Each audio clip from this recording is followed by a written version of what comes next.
Good morning to everybody. Once again, Pritesh sir welcomes you all in the video lecture. તો આજે આપણે 11th અને 12th commerce ની અંદર બંનેમાં આવતો બહુ મહત્વનો ટોપિક એ આપણે શરૂ કરવા જઈ રહ્યા છીએ, બરાબર? કમ્પોઝિશન પાર્ટ, રાઈટ, જેમાં મૌલિક લખાણની જરૂર પડે એ કમ્પોઝિશન પાર્ટમાંથી એક ટોપિક આજે આપણે શીખશું, જેમનું નામ છે ઇન્ફોર્મેશન ટ્રાન્સફર, યાને કે માહિતી નોન વર્બલ ફોર્મમાં આપેલી હોય એના ઉપરથી તમારે 80 વર્ડ્સ ની અંદર એક પેરેગ્રાફ લખવાનો હોય છે, બરોબર? એના તમને 5 માર્ક મળે છે. ફરી પાછો કહું, 11th સ્ટાન્ડર્ડ અને 12th સ્ટાન્ડર્ડ બંનેમાં આ ઇન્ફોર્મેશન ટ્રાન્સફર 5 માર્કનો ટોપિક આવે છે, બરોબર? મૌલિક લખાણ ઉપર આધારિત છે, બરોબર? શું હોય છે જરા એ જોઈએ. પેપરની અંદર એટલે કે ક્વેશ્ચન પેપરની અંદર તમને નોન વર્બલ ઇન્ફોર્મેશન જે બોલાય એમાંની કા ટેબલ આપે, કા કોઈ ચાર્ટ આપે, કા કોઈ ગ્રાફ આપે, કા ડાયાગ્રામ આપે એટલે કે આકૃતિ, બરોબર છે, કે પછી કોઈ એક પિક્ચર. હવે 10th સ્ટાન્ડર્ડ ની અંદર પિક્ચર ડિસ્ક્રિપ્શન નામનો ટોપિક તમારે આવતો કે ચિત્રનું વર્ણન કરો, થોડાક વાક્યો લખવાના આવતા, પણ એટલે પિક્ચર ડિસ્ક્રિપ્શન એ તો તમે એનાથી તો તમે વાકેફ છો, રાઈટ? પણ કોઈ ટેબલ આપે, કોઈ ચાર્ટ આપે, કોઈ ગ્રાફ આપે કે કોઈ ડાયાગ્રામ આપે અને એના ઉપરથી તમારે એ ઇન્ફોર્મેશનને ધ્યાનમાં લઈ અને તમારે એક પેરેગ્રાફ બનાવવાનો હોય છે. 80 વર્ડ્સમાં એ પેરેગ્રાફ બનાવવાનો હોય છે, બરાબર? આમાંથી કોઈ પણ એક વસ્તુ આપવામાં આવે પેપરની અંદર અને જેમાં રહેલી માહિતીનો પ્રયોગ કરીને 80 વર્ડ્સમાં એક પેરેગ્રાફ લખવાનો, જેના તમને 5 માર્ક મળે છે, બરાબર? 11th સ્ટાન્ડર્ડ કયો કે 12th સ્ટાન્ડર્ડ કયો, બંનેમાં આ ટોપિક આવે છે અને બેયમાં સેમ ટોપિક જ છે, બરાબર? સેમ વસ્તુ જ છે.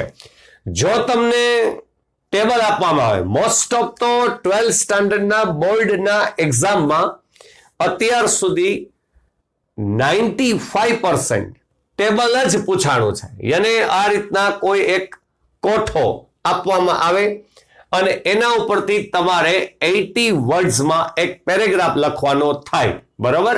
એટલે મોસ્ટ ઓફ ટેબલ આવ્યું છે. આપણે પ્રેક્ટિસ બધાની કરશું, ટેબલ બી લેશું, ચાર્ટ પણ લેશું, ગ્રાફ પણ લેશું, ડાયાગ્રામ બી લેશું, રાઈટ, આકૃતિ બી લેશું.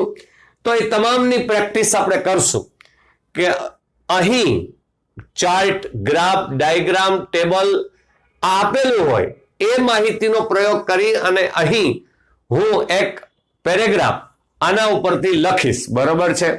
એટલે આ રીતે આપણે મૌલિક લખાણ લખતા શીખશું, બરોબર? જેમ કે પહેલું અહીં આપેલું છે, જરા હું એની સૂચના વાંચું છું. સૂચના આ રીતે હોય કે સ્ટડી ધ ફોલોવિંગ ટેબલ, નીચે મુજબનું જે ટેબલ છે એમનો અભ્યાસ કરો અને write a paragraph in about 80 words, અંદાજે 80 વર્ડ્સમાં એક પેરેગ્રાફ તમે લખો, બરાબર? આવું કહ્યું છે. આના તમને 5 માર્ક મળે. તો જે પેરેગ્રાફ તમે લખો એમાં 2 વસ્તુ પરફેક્ટ હોવી જોઈએ. એક, ટેબલની અંદર આવેલી માહિતી એનો ઉપયોગ થયેલો હોવો જોઈએ. બીજું, આ માહિતીનો પ્રયોગ કરીને જે રીતે તમે સ્ટ્રક્ચર બનાવો વાક્યોના, એ ગ્રામેટિકલી પરફેક્ટ વાક્ય હોવા જોઈએ, એ જરૂરી છે, બરોબર? એટલે બંને વસ્તુ, એક તો માહિતીનો ઉપયોગ થયેલો હોય અને બીજું ગ્રામેટિકલી એ વાક્યો પરફેક્ટ હોવા જોઈએ. તમે અઘરા વાક્ય બનાવો કે સહેલા વાક્ય બનાવો એવું કોઈ મહત્વ નથી અહીં કે અઘરા બનાવવા જોશે, રાઈટ, સહેલા ન બનાવી શકાય એવું કઈ નથી, બરોબર છે? તમારે પ્રોપર ગ્રામેટિકલી પરફેક્ટ વાક્ય એ હોવું જરૂરી છે, બરોબર છે? સહેલા અઘરા એની કોઈ આમાં ઝંઝટ નથી, બરોબર છે? તમારે માહિતીનો પ્રયોગ થવો જોઈએ. પહેલું ટેબલ જરા જોઈએ, આપણને શું આપેલું છે? આસ્પેક્ટ્સ આપ્યા છે, યાને કે ભાગ. આટલા ભાગ છે, આટલા પાસાઓ આપ્યા છે, આટલા મુદ્દાઓ આપ્યા છે. નેમ આપ્યો છે રાહુલ અને રમણીકભાઈ, બરોબર. આ બે વ્યક્તિના નેમ આપેલા છે. 8 ટોપિક આપેલા છે આપણને. એજ રાહુલ માં આપ્યું છે 28, રમણીકભાઈ માં આપ્યું છે 38. ઉંમર બંનેની આપી 28 અને 38. ક્વોલિફિકેશન જેને લાયકાત કહેવાય, ડિગ્રી, રાઈટ, જે આપણે એપ્લિકેશનમાં પણ આવતી ડિગ્રી ક્વોલિફિકેશન, બરાબર. એમકોમ બીએડ આ ડિગ્રી છે એમની. MBBS બરાબર આ ડિગ્રી છે એમની. ઓક્યુપેશન એટલે વ્યવસાય, તો આ ટીચર છે અને આ ડોક્ટર છે, MBBS છે એટલે. નેચર આ ફ્રેન્ડલી છે, આ સોશિયેબલ છે, સામાજિક રીતે ભળી શકે એવા અને સમાજમાં સેવા કરનારા વ્યક્તિઓમાં આવે એટલે સોશિયેબલ છે, આ ફ્રેન્ડલી છે. નેટિવ પ્લેસ એમનું વતન રાજકોટ છે અને આ જેતપુર છે. ચિલ્ડ્રનમાં એમને બાળકો, તો આમને 1 બાળક છે, આમને 2 બાળક છે. હોબી શોખ, તો આમને રીડિંગનો શોખ છે, આમને ટ્રાવેલિંગનો શોખ છે.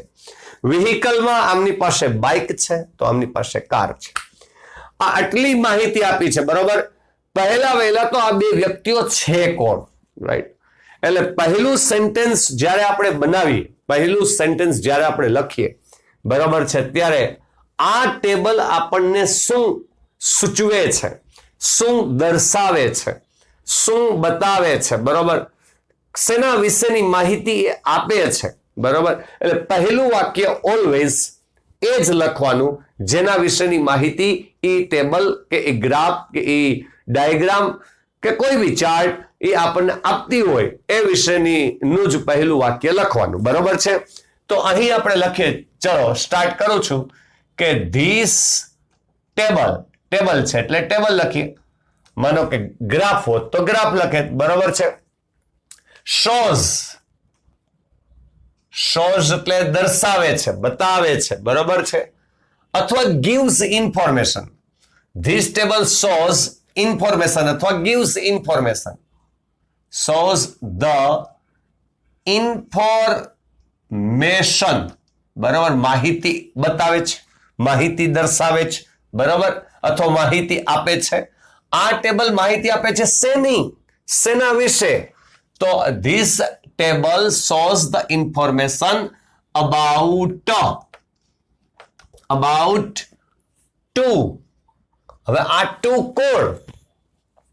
આ બે વ્યક્તિઓ કહી શકો એટલે પર્સન્સ, બરાબર છે. આ બંનેને તમે ફ્રેન્ડ્સ ગણાવી શકાય તો કે ફ્રેન્ડ્સ એ પણ લખી શકાય. આ બંનેને નેબર્સ ગણાવી શકાય તો એ પણ લખી શકાય. આ બંનેને તમે રિલેટિવ્સ કહી શકો તો એ પણ લખી શકાય. એટલે આ બે છે કોણ એ આપણે આપણી રીતે ઉમેરો કરી શકીએ. તો this table shows the information about two friends, comma name લખી નાખી, રાહુલ એન્ડ રમણીકભાઈ. હવે કોકને આમાં નેબર્સ લખવું હોય તો ચાલે, રિલેટિવ્સ લખવું હોય તો ચાલે. રાહુલ અને રમણીકભાઈ ફ્રેન્ડ સમજામતું ન હોય, કોકને એમ લાગે તો ચાલે, નેબર્સ લખો, રિલેટિવ્સ લખો, બરાબર છે. ટુ પર્સન્સ લખી નાખો, ચાલશે, બરાબર. પહેલું વાક્ય મેં આ લખ્યું છે. હવે બીજું મારે એ જ લખવાનું. હવે કોઈ પણ વ્યક્તિ, તમે કે હું, તમે મને એમ, હું તમને એમ પૂછું, તમે મને એમ જવાબમાં કહો, હું તમને એમ પૂછું હાઉ ઓલ્ડ આર યુ, બરાબર, તો તમે મને જવાબમાં એમ કહો કે આઈ એમ 16 years old, 11th સ્ટાન્ડર્ડમાં છો, તો એ રીતે આન્સર આપો કે આઈ એમ 16 years old. પણ મારે તમારું કહેવું હોય તો હું શું કહું કે હી અથવા શી, બરાબર છે. મારે તમારું કહેવું હોય, છોકરો હોય તો હું હી કહું, અને છોકરી હોય તો હું શી કહું, અને નામ જોગ મારે કેવું હોય તો એને નામ લઈને કહું, બરાબર છે. તો અહીં તો બંનેના નામ આપણી પાસે છે કે રાહુલ અને રમણીકભાઈ, બરાબર છે. તો રાહુલ is 28 years old. હવે આપણે જ્યારે બે ની વાત કરતા હોઈએ, બે વ્યક્તિઓની વાત કરતા હોઈએ, બરાબર છે, જેમ કે અહીં અહીંયા તમારા 2 સ્ટુડન્ટ્સની હું વાત કરતો હોય કે 2 છોકરાઓની કે 2 છોકરીઓની વાત કરતો હોય હું, તો હું આ રીતે જ બોલું ને કે આની ઉંમર માનો કે 16 વર્ષની છે અને બીજા કોકની ઉંમર 19 વર્ષની હોય, બરોબર છે, તો હું એમ કહું આની ઉંમર 16 વર્ષની છે જ્યારે આની ઉંમર બરાબર છે.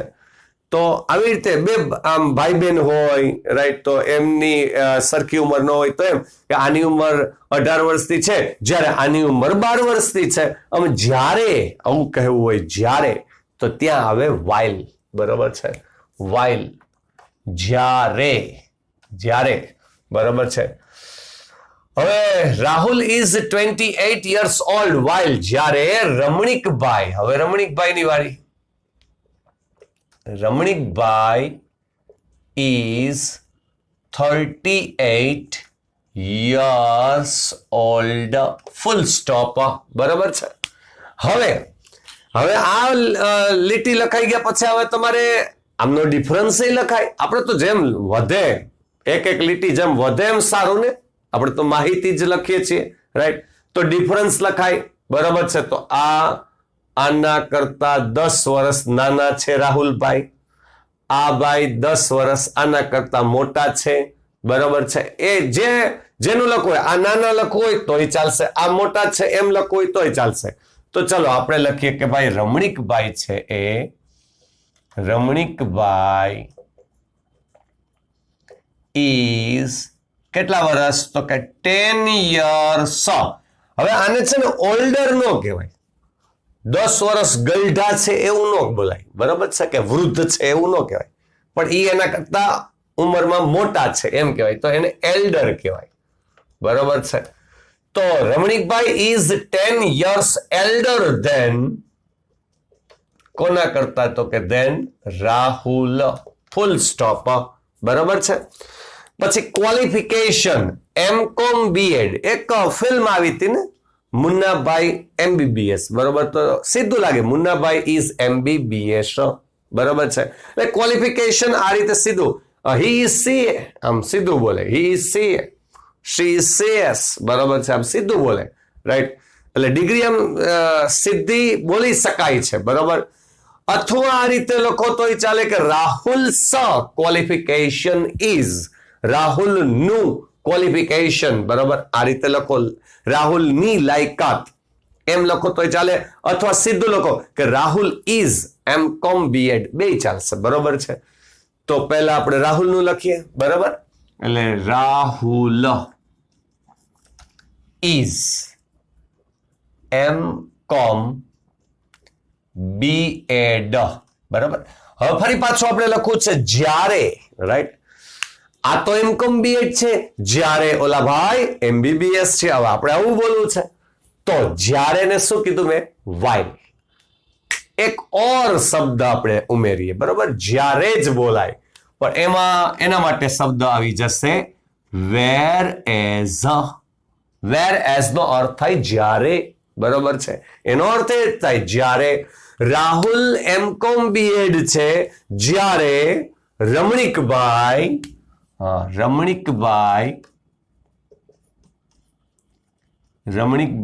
is MBBS, ફૂલ સ્ટોપ, બરાબર છે. હવે રાહુલ ટીચર છે, આ ડોક્ટર છે, તો સીધું જ લખાય ને, બરાબર છે. હું ટીચર છું તો હું શું કહું, આઈ એમ અ ટીચર, બરાબર છે. તમારામાંથી તો ન હોય, બરાબર, તમે તો સ્ટુડન્ટ જ છો, એટલે મારે તમને કેવું હોય તો યુ આર અ સ્ટુડન્ટ, આમ જ કેવું પડે. પણ માનો કે કોઈના પેરેન્ટ્સમાં મધર છે એ નર્સ હોય, તો હું કેમ કહું, શી ઇઝ અ નર્સ, બરાબર છે. આમ આપણે એ રીતે કહીએ. અને નામ હોય, નામ લઈને કેવું હોય તો નામ લઈને એ રીતે કહી શકતા હોય, બરાબર છે. તો ફાધર છે એ પ્રોફેસર હોય તો આપણે એમ કે he is a professor, right. એની જેમ અહીં રાહુલ ઇઝ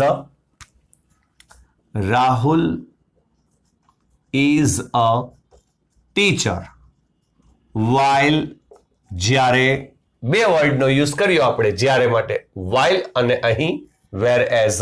while જ્યારે Ramnikbhai is a doctor, full stop. હવે જો અહીં આપણે એમકોમ બીએડ ક્વોલિફિકેશન છે તો એમકોમ બીએડ અને એમબીબીએસ તો એમાં તો કોઈ ડિફરન્સ નીકળે નહીં, રાઈટ. અહીં યરનો ડિફરન્સ નીકળતો હતો તો એનો આપણે એક ઓર વાક્ય બનાવ્યું. આમાં પણ ડિફરન્સ તો નીકળે નહીં કઈ, બરાબર છે, એટલે એ ના બને. હવે અહીં જો અહીં પણ આપણે સમજવા જેવી વસ્તુ છે. રાહુલ્સ નેચર આમ લખો તોય ચાલે, રાહુલ્સ નેચર ઇઝ ફ્રેન્ડલી આમ લખો તોય ચાલે, અથવા સીધું લખો રાહુલ ઇઝ ફ્રેન્ડલી તોય ચાલે ને, બરાબર છે. તમે દયાળુ છો એમ કેવું હોય તો યુ આર કાઇન્ડ, બરાબર છે, આવી રીતે બોલી શકાય, રાઈટ. તો તમે ફ્રેન્ડલી છો એમ કેવું હોય તો યુ આર ફ્રેન્ડલી આવું બોલી શકાય, બરાબર છે. તો એની જેમ અહીં સીધું પણ બોલી શકાય અને આ રીતે પણ બોલી શકાય કે રાહુલ્સ નેચર ઇઝ ફ્રેન્ડલી આમ પણ બોલી શકાય, બરાબર. એટલે આપણે સીધું લખીએ Rahul is friendly whereas એક વખત while નો યુઝ કરીએ, એક વખત whereas નો ઉપયોગ કરીએ. whereas જ્યારે Ramnikbhai is sociable full stop. હવે નેટિવ પ્લેસ, બરોબર છે, જે મારું નેટિવ પ્લેસ છે કેશોદ પછી આવે માળિયાહાટીના, બરોબર છે. તો હું એમ કહી શકું ને કે ભાઈ Maliya Hatina is my native place, બરોબર છે, આમ કહી શકું, right. My native place is Maliya Hatina આમ પણ કહી શકું, રાઈટ. એટલે જે રીતે તમારે બોલવું એમ, બરોબર છે. Rahul's native place is Rajkot આમ બોલો તોય ચાલે, અથવા Rajkot is Rahul's native place આમ બોલો તોય ચાલે, બરોબર છે. તો પહેલા લખીએ Rahul's native place is Rajkot while જ્યારે જેતપુર ઇઝ, એક વાક્ય આ રીતે બનાવી, એક વાક્ય આમ બનાવી, Jetpur is Ramanikbhai's native place full stop, બરાબર છે, ફૂલ સ્ટોપ. હવે અહીં આપ્યું છે ચિલ્ડ્રન, હવે એમાં 1 અને 2. હવે જો અહીં બધાની ભૂલ થાય, શું થાય કે આપણે લખ્યું Rahul is 28 years old, Rahul is MCom BEd, Rahul is a teacher, Rahul is friendly, Rahul's native place is Rajkot. પણ અહીંયા એમ ન લખાય રાહુલ્સ ચિલ્ડ્રન ઇઝ 1, બરાબર છે. એવું ન હોય રાહુલનો બાળક છે તે એક, એવું તો ન થાય. રાહુલને એક બાળક છે આવું કહેવાનું છે, રાહુલને આમ કહેવાનું છે. તો ત્યાં હવે હેવ અથવા હેઝ, બરાબર, આનો ઉપયોગ થશે, રાઈટ. એટલે ઇઝ જ બધામાં લખવાની ટેવ હોય ઘણાને, ઇઝ લખી નાખીએ ને વાક્ય બનાવતા રહીએ, ઇઝ લખીને વાક્ય એમ ન હોય, બરાબર છે. મિનિંગ સમજવાનો રાઈટ. તો અહીં શું હવે હેઝ નો ઉપયોગ થશે અથવા હેવ નો, પણ રાહુલ છે તો હેઝ, એટલે રાહુલ હેઝ અ ચાઇલ્ડ. હવે જો અ ચાઇલ્ડ એટલે શું તો કે એક બાળક, બરાબર છે. અને એમનું બહુવચન કરો તો ચિલ્ડ્રન થાય, રાઈટ. અને અહીં શું આવશે રમણીકભાઈ, while અથવા whereas રમણીકભાઈ has to, તો ત્યાં ટુ પછી ચિલ્ડ્રન, તો બે બાળકો આવું આવે ને, રાઈટ. તો બહુવચન આવે, બરાબર છે. હવે હોબી, શોખ, રીડિંગ અને ટ્રાવેલિંગ, તો આમાં પણ તમે ગમે એ રીતે બોલી શકો. જો રાહુલ્સ હોબી ઇઝ રીડિંગ આમ બોલો તોય ચાલે, અથવા રીડિંગ ઇઝ રાહુલ્સ હોબી આમ બોલો તો ચાલે. એક ઓર વાક્ય કહું, ચલો. આઈ લાઈક પ્લેઇંગ ક્રિકેટ, બરોબર છે, મને પ્લેઇંગ ક્રિકેટ રમવું બહુ ગમે, રાઈટ. બચપનથી, પહેલેથી, બરોબર છે. તમે 16 years રનિંગ છે, બરોબર છે, તો હું તો એમની પહેલાથી, રાઈટ, ક્રિકેટ બહુ રમ્યું, તો I like cricket very much, બરોબર છે. તો હોબી એ મારી શું થઈ, તો પ્લેઇંગ ક્રિકેટ એ મારી હોબી થઈ, બરોબર. તો અહીં શું થયું રીડિંગ, તો એની હોબી છે. તો આપણે એમ પણ લખી શકીએ ને કે રાહુલ લાઇક્સ રીડિંગ. બરોબર છે, તો એ લખો, ચાલે. બરોબર છે, એટલે Rahul likes reading while Ramnikbhai likes traveling. આમ લખો તો भी चलेगा. बराबर છે, અથવા હોબી લખો તો भी चलेगा. बराबर કે રીડિંગ ઇઝ રાહુલ્સ હોબી. આમ લખો તો भी चलेगा. બરાબર છે, અને એ જ રીતે રમણીકભાઈનું વાક્ય લખો તો भी चलेगा. હવે બાઇક, ફરી પાછું આવ્યું, બાઇક અને કાર, રાઈટ. હવે આની જેમ નો લખાય, રાહુલ ઇઝ 28 years old, એની જેમ Rahul is a bike. Rahul bike છે એમ તો નો લખાય. બરાબર છે, ત્યાં શું કરવું પડે? રાહુલની પાસે, રાહુલને એક બાઇક છે, રાહુલની પાસે એક બાઇક છે. બરોબર, આવું કહેવું હોય એટલે હેવ હેઝ. બરોબર, એટલે અહીં શું આવશે? Rahul has a bike. While, જ્યારે, વાઇલ કયો કે વેર એસ કયો. બરોબર, જ્યારે રમણીકભાઈ